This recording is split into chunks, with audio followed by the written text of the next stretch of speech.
to Fempreneur True Confessions podcast.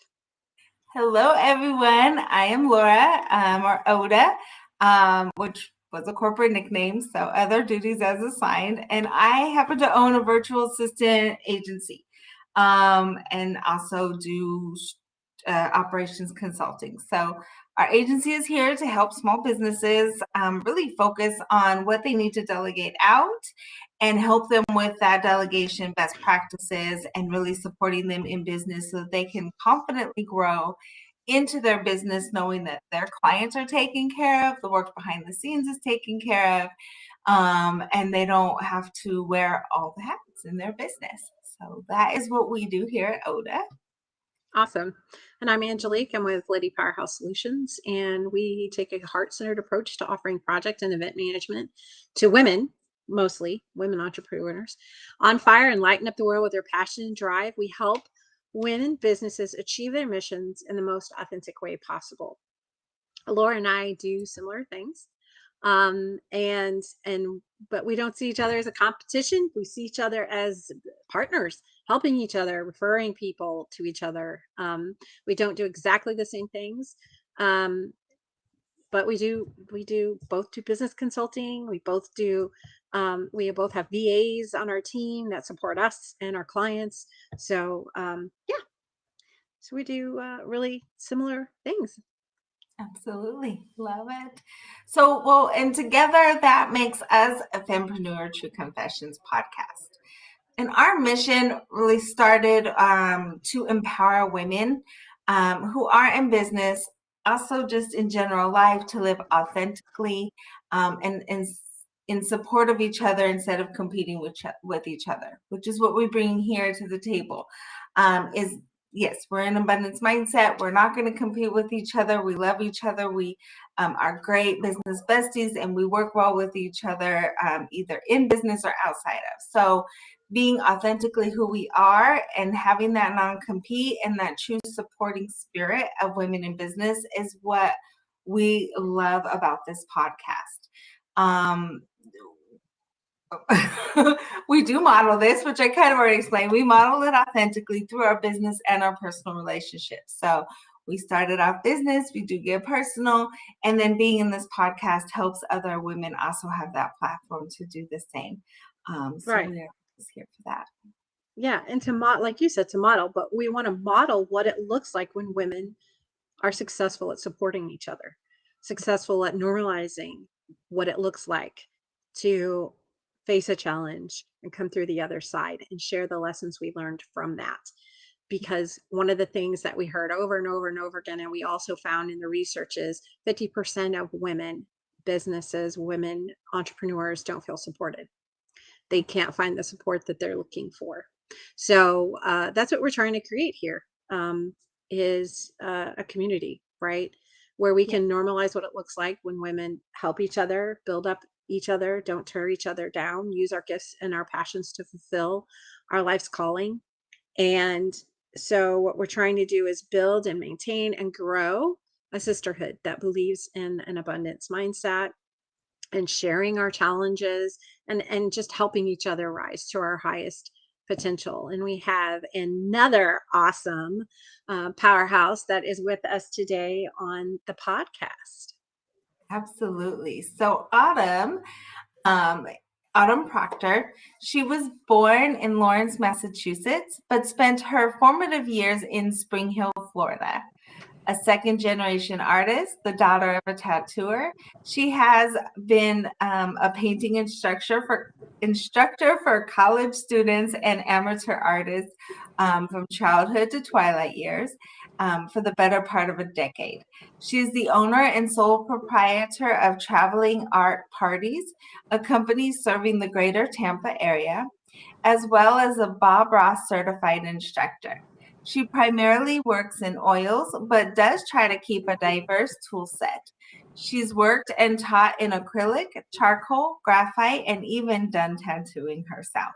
She is passionate about bringing joy to the mundane and expresses that through her teaching. There is nothing that drives her more than a student Fred, I need to put my glasses on. I'm sorry. Then the student is certain they can't paint, and then seeing the look on their face after a 2-hour session, and what they've produced, a landscape, a portrait, or their pet that they never dreamed they could from their own hand. There is no challenge she won't tackle, and she is constantly working to be able to interpret a client's desire through her own prism and produce a work they enjoy and also challenges her. I'm happy. That's a great mouthful, but I'm sorry. It's a mouthful, so I understand. I was like, well, welcome. Welcome, Autumn. Welcome. Thank you for having me, guys. So I have to tell you, I have done one of these painting parties back in the Midwest when I lived there. And it was kind of a funny story. I had I lived in a pretty tight knit neighborhood. And I had a few friends that we kind of just hung out, and I called us the goddesses. So we kind of hang out and do things together and mostly drink, but wine. But anyway, it was fun. But so one time I saw a Groupon and I said, hey, it's a painting party. You guys want to go? And they're like, yeah, let's do it. And so I bought a ticket and I put it on my calendar. And about a week before, I'm like, hey, is anybody else going? Who else is coming with me? Crickets. Nobody else had bought in on the Groupon. So I went by myself because I am an only child and I don't have a problem doing things by myself.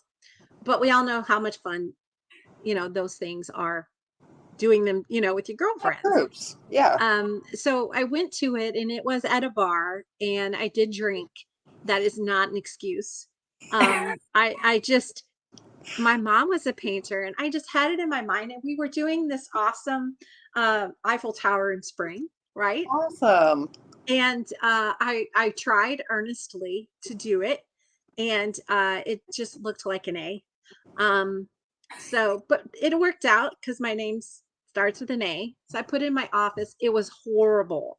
I ended up throwing it away. Now, since then, I have discovered other things that I can do that are creative, and that I enjoy more than painting.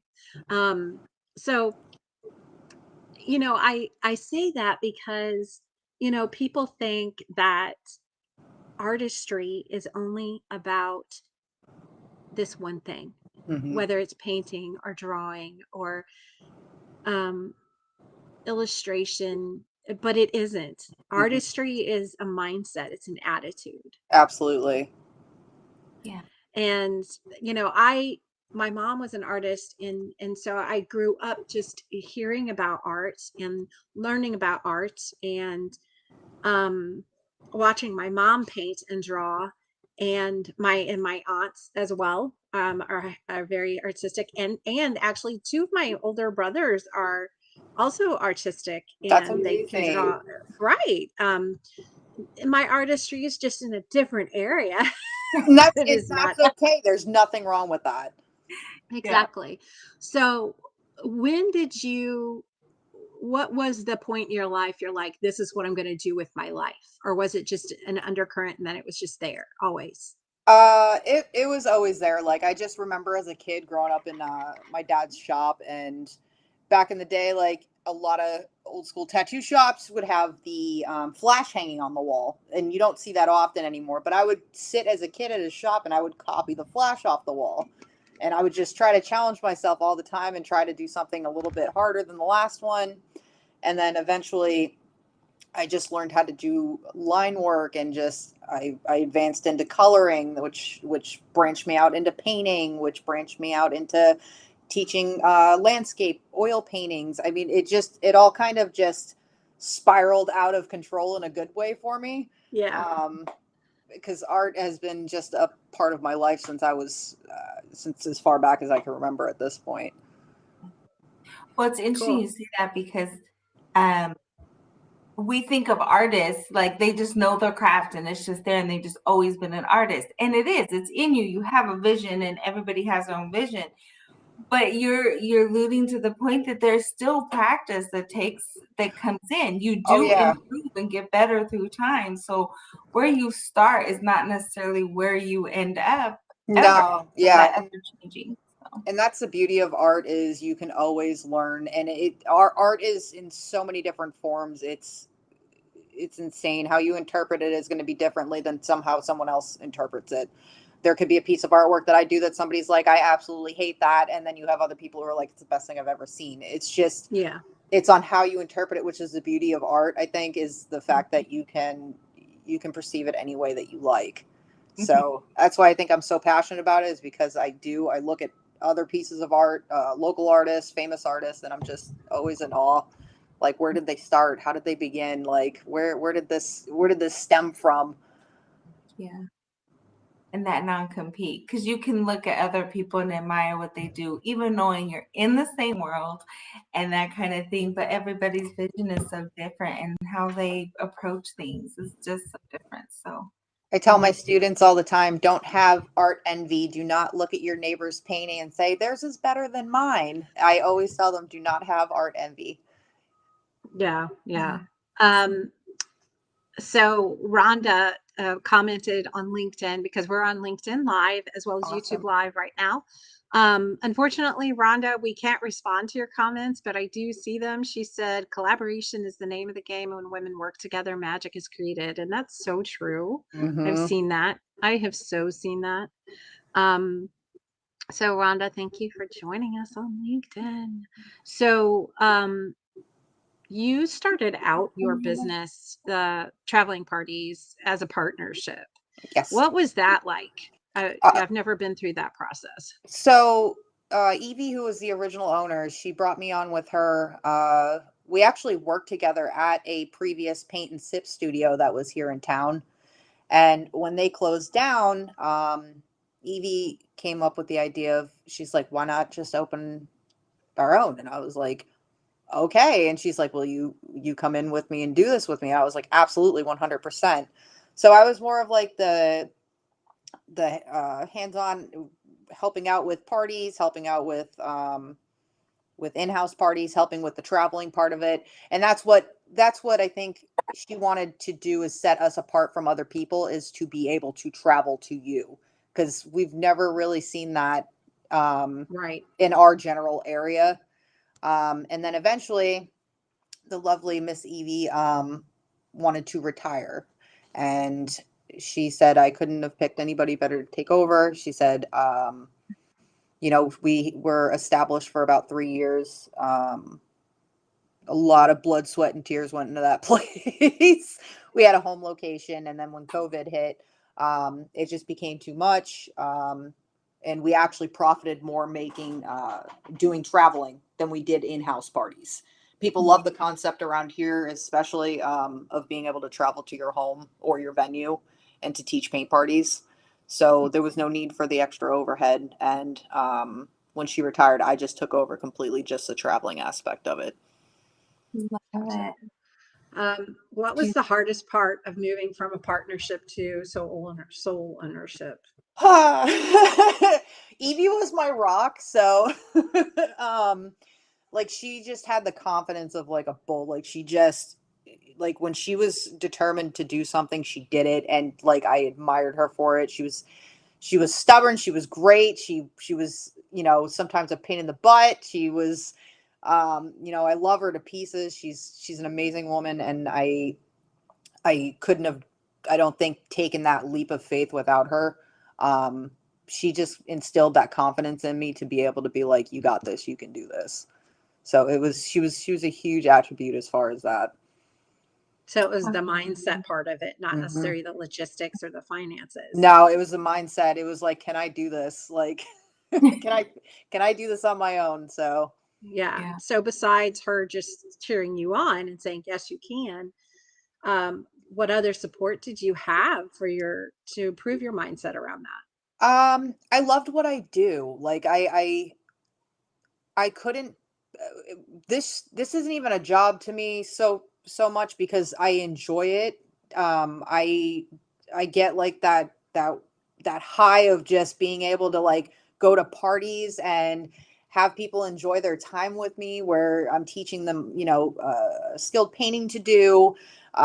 It's just every party that I go to, it just boosts my confidence more and more, because it's just customers who are happy to be there, who are happy to learn a new trade, who are just enjoying their life and enjoying their family and friends. And like, that's all I needed. Like, that's all it took for me to be like, I will never do anything else. Like, this is something that I will Yeah. strive and drive myself to do. How neat to be around so many like happy people all the time, and just really, Yeah. they're always in that enjoyment mode and they're socializing and stuff. So that's definitely, that would be great to have that positive momentum. Yeah, we get the occasional ones who have a little too much, but for the most part, I have very wonderful customers. Some people do get what we call an art attack. So yeah, they love that term, and I'm like, you gotta chill. There's no art attacks happening here. You guys are gonna be okay. It's gonna be fine. You have to kind of give them that little extra boost of confidence, because they're like, it's self-imposed. Yes, because you have people who have I teach people who have never touched a paintbrush in their life, and for them to just go from that to creating a masterpiece, they're a little stressed out in the process. Yeah. Yeah. Well, because we put stress on ourselves to be perfect, to do everything so great, and forget that there is a learning curve, that there is a time of like practice and failure, and failure isn't a bad thing. Failure is No. required. It's prerequisite to learning. It's feedback. And I encourage people that, if you're listening to this, please, if you remember anything about this podcast today, please remember that there is no learning without this quote unquote failure that everyone dreads so much. Failure is not a bad thing. You got to start somewhere, whether for you, yes, you got to start from the ground up, whether you have to crawl to it, you got to, whatever you got to do. You have to fail in life. It's just a part of it. yes. Especially if you want to succeed and grow. I mean, we could stay in our little shell and not fail, but then we'd be stuck in that shell. And some people are okay with that. I'm not saying that there's something wrong with that. I kind of think there is, but anyway. I do too. You got it.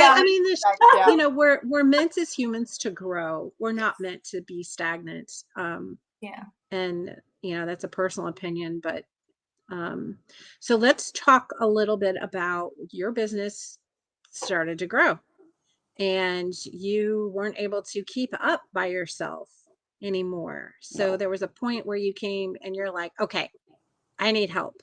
So tell us a little bit of how that thought process went, because I'm familiar with hearing other people go through this and talking themselves out of hiring help. I got very, very lucky. My spouse, my fiance, he is also an artist. That's actually how we met. So I got very lucky as far as when I have larger scale parties, because it was getting to a point where I was teaching 30 or 40 people, and I was doing it by myself. And I, of course, am stubborn, and I'm like, I could do this alone. It's fine. I got this. It's okay. After the second or third one, I was ready to have a mental breakdown. I'm like, I need help. So my fiance stepped up, and he has actually taught classes previously. He's also a Bob Ross instructor. He's also a teacher. He knows how to do what I do, which became very helpful for me. So he is my backup. He is my right-hand man. He helps me with parties. He helps with breakdown and setup. He even helps teach. And it's just been such a blessing having him. So he's been a huge, huge help. Oh, amazing. Yeah. You sound like you found your twin. You guys right there. I was like, oh, oddly enough, we actually met at an art gallery. So it was just kind of it was just kind of it just worked, and it happened. And he was a teacher at the time teaching art classes. So it just worked out perfect. Cool. So it's you and him that that run the company. Yep. So you're still doing a lot though, because you're doing the website and the marketing and the shows.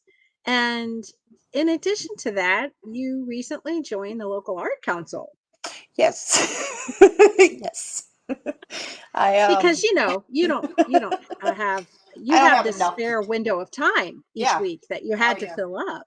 Absolutely. Any little space that I have left has been completely annihilated because I will find a way to fill it. I love it though.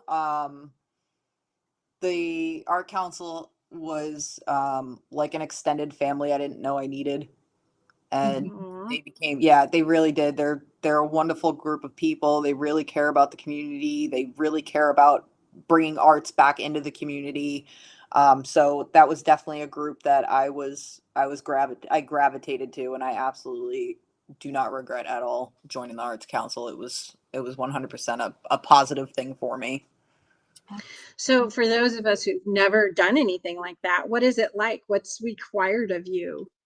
So we do a lot of events throughout the year. Our biggest one is actually Art in the Park here in Hernando County, Florida, and it brings in about 200 artists, and it's a juried event, so it's a 2-day event. It's huge. We volunteer our time to help out with artists and vendors throughout the year.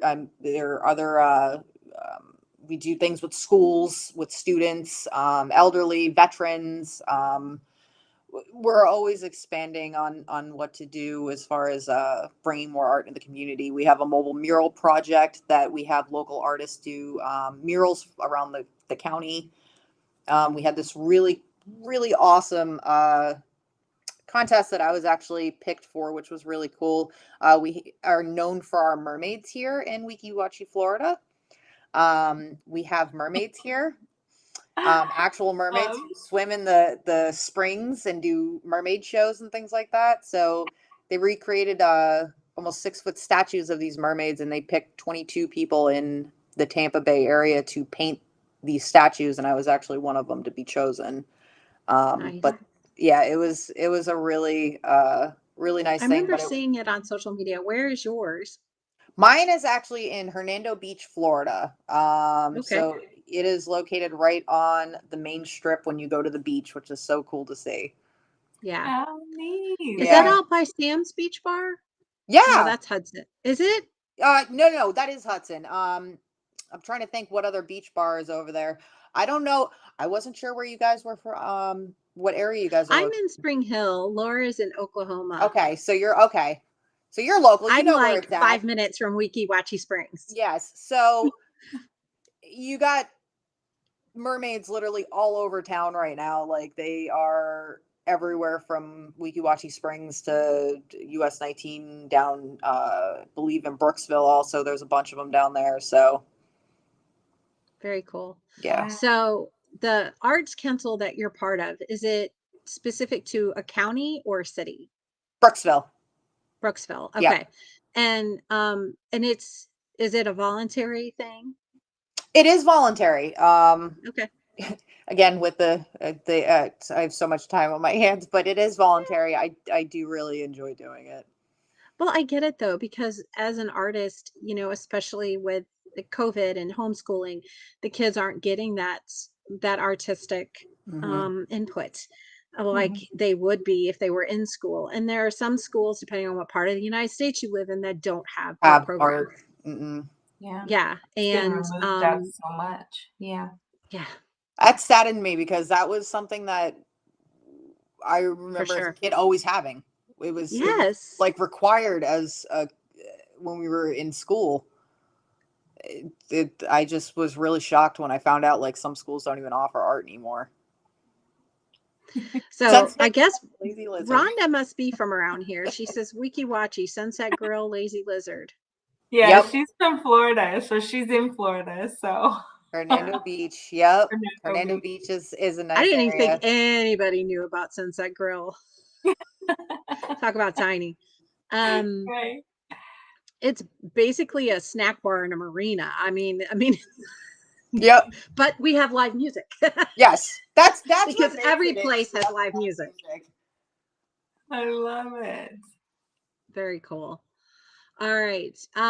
Okay. So we talked about the, giving back to the community. And I think that I like to not necessarily harp on this, but to bring it up, to talk about it, because one of the main differences between women-owned businesses and men-owned run businesses is that very thing.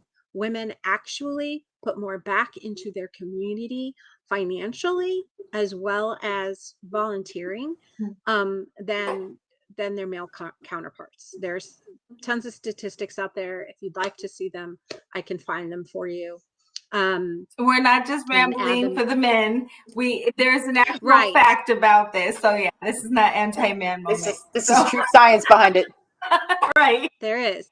Well, there's at least research, and one of the articles that talks about it is a Forbes article. So it's not like I'm just reaching out for some what is it called? Like random small publication or just somebody on a soapbox. But there is research out there saying that women-owned businesses just have um, a more of an impact on their communities than their counterparts, but not just about donating money, because the actual percentage, so we all know women don't make as much as men. So as a percentage, we give more back, Yep. even though we make less. Mm-hmm. And I found that to be really interesting. Yeah. So I just, I felt like, it's important when we do these things that we understand the motivation behind it is we're really trying to give back to our communities because we're passionate about bringing art back into the everyday life. Absolutely. Brooksville has part of the city hall or one of the city-owned buildings has an art gallery. It does, yes. And they actually wasn't the opening show Easter Sunday. It was. Yeah, I actually got to go, which was amazing. Tons and tons of amazing local artists and artists around the counties and things like that. I mean, Padram, he is the art curator there. He does amazing work. He finds like the most amazing stuff to put in there, and it's really, really neat to see the progression of Brooksville into more of an art community. Yeah, yeah. And this is a great point, Rhonda. That is exactly what I'm talking about. This is why women need to be making more money so they can have a greater impact on the communities. So yes, absolutely. Couldn't agree more. Okay, so before we run out of time, you have been sober for almost 8 years. Yeah. And you talk about how it almost took your life. Yeah. You had to learn how to walk, drive, write, draw, paint, months and months of PT. But how has it affected the way that you run your life and your business? I got a second chance at life, and I wasn't gonna let that fault me at all. Like my dad always tells me don't dwell on things, and I use that as I use what happened to me as motivation and fuel versus dreading and just dwelling. I literally use it as a Shame. shame. I use all of that as just a spark, and it literally has taken me so far. I wouldn't be the person I am today if I didn't go through what I went through. Absolutely. Yeah. So, do you? Oh, okay. So obviously there are people drinking at these parties. oh yeah, absolutely. Is that hard? Honest to God, a lot of people ask me that question because I do that is associated with drinking. I've actually learned to cope with being around parties, being around alcohol, being around bars, being around things like that. I think I was so sick when all of this kind of hit the fan, because I spent about a month in the hospital with liver failure at 26 years old. So it instilled enough fear in me to be like, I think I'm done. And I never drank another day of my life after I got out of that hospital. So it definitely instilled enough fear in me. It doesn't bother me at all anymore. I even get offered drinks a lot, and I still have yet to. I'm always like, no, no, thank you. I appreciate it. I'm nice about it. So, but it doesn't at this point anymore. That's good. That's neat good. that you can be around it, because we kind of, we think of, there's always that stereotype that people have of certain people and artists. They have their own set of stereotypes that come through. 100%. So I was the stereotype. Yeah. So yeah, right. So you're always when you're in the mood in the mindset of changing people's minds about what that's about, and really, changing the stereotypes about what we think people are and what we think about business and women in business and how we think or what we do or what kind of people we are. It's just that ever-changing moment, and we bring more and more enlightenment into it. I love the artistry part of it and the creativity part of it, because it opens so much in your mind where it does help you start to get past those crazy societal absolutely stereotypes and nonsense and everything else. Like, well, you're not like our drunken drinking instructor, and how are you so artistic if you don't have, something inside of you to make you that way? Well, it's like your brain can do this without it. So it definitely is supportive. My friends always wanted to do the sip and paint things at the canvas and do like the wine tasting and all that. Well, I don't drink either. So I'd be like, well, every time we go somewhere, you guys are always drunk, and I don't want to go through that. Like, I'd like to enjoy the painting and all that stuff. So it was hard for a long time to find things where it didn't involve, alcohol and me having a blackmail story at the end of the night. It does, though, and that's the thing. Society-wise, we're so hardwired to like that. It's such a normal thing. Which, again, I commend people who are able to control themselves with it. That's fantastic. It is overwhelmingly put into play though wherever you go. Like no matter where you go, they offer you. It's a very social disease. Yes. I and not in the true definition of disease, but it is it's a social thing, social practice. So when you go out socially, you're expected to drink. When you go over to someone's house, they offer you a drink, whether it's alcoholic or not. It's a very socially acceptable thing. A social expectation, I want to say. Okay, Laura has or I should say Autumn has a really neat offer for our local peeps that Laura's going to share with us. But first, I want to kind of remind people before they hear the offer and get all excited. This is a local offer for the Tampa Bay area, correct? And like, where are some of the places that you will and won't go? I travel all the way out to Orlando, so so a couple hours. Yeah. Yep. Nice. And if you're So is watching live in Jacksonville. Oh, sorry. If the parties are like if they're larger quantity parties, like I will travel to Jacksonville and things like that. I have no issue. Is that 2 hours? How far is Jacksonville from here? About 2.5. Okay. Yeah. I'm not sure. I wasn't sure. So. Yeah. All right, cool. All right, Laura, what say you? So the freebies, the wonderful gift she's bringing us. So if you book a private party with her and there's 10 or more, you get a free seat. So being able to bring in that 10 ladies together, gentlemen together, and have a great evening and get a free seat for somebody as well is definitely a great gift. And with her specialized teaching and that intimate atmosphere, sounds wonderful. And it sounds like if you get 10 guests, you get the hostess for free, kind of thing. A lot of but you'll do parties for less than 10. Yes, ma'am. Yep, I do. Yeah. Usually I ask a 5-person minimum. So most places require you to have 10. I'm only requiring 5, so. Awesome. And then what's the typical price point, or does it So I try vary? It's $30 a person. That includes all supplies needed. I try to stay really competitive with, the franchises and things like that. So I try to stay as the cheapest in Tampa Bay area. I haven't found anybody who's beat my prices yet, but Okay. they could be out there. But Mm. yeah, I try to stay competitive. So it's $30 a person. That includes all supplies needed.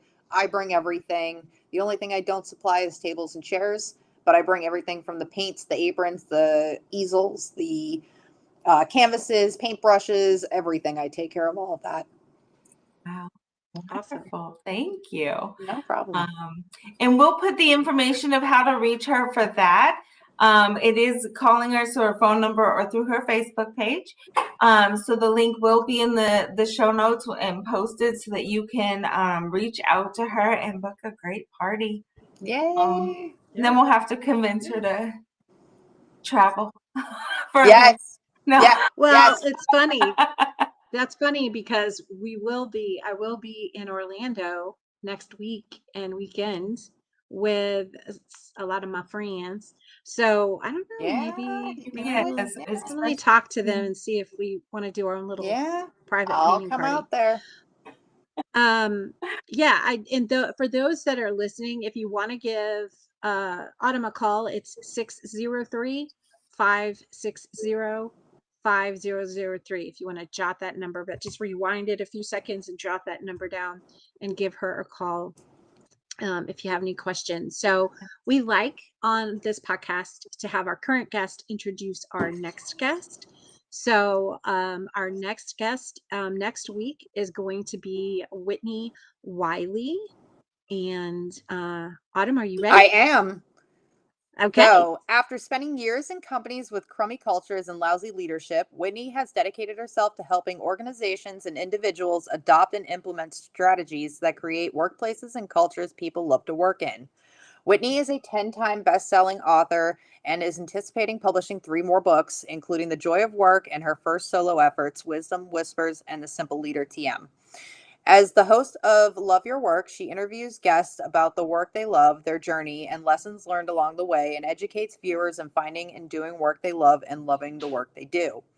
She also co-hosts the State of Leadership, Simple and Beyond, Life Lemons and Lemon Drops, and Beyond Your Best Plan podcast.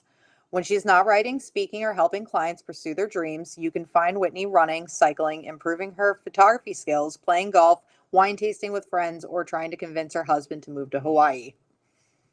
I especially like I like that one too. That's pretty good. Absolutely. I can't wait to hear like why Hawaii. Yes. I know. Well, thank you again so much, Thank you, Autumn. Like, ladies. I know it's kind of a silly question, like why not Right. Hawaii? I was like, Duh, why not? Angelique. I've been to Hawaii too, and it's absolutely beautiful. The only announcement we have, the only ask we have is please subscribe to our YouTube channel, subscribe and like on LinkedIn if you're watching and interacting there. I want to thank especially Rhonda. Rhonda, thank you for joining us today, and thank you for the kudos. Thank you, Rhonda. Yes. Let's see. Oh, that was you. Sorry. I accidentally hit that. And yeah, subscribe on YouTube, like and follow on LinkedIn if you haven't already. If you have, then please invite or share an episode so that we can increase the audience that we have and reach more women and just to provide the support that we're trying to and the value that we're trying to give back to female entrepreneurs. So Autumn, thank you again for joining us. Thank you guys. I really appreciate the opportunity. No problem. And we will see you guys again next week at the same time, day and time, Tuesdays at 3:00 Eastern. We go live in LinkedIn and YouTube. So we'll look forward to seeing you then. Bye. Bye.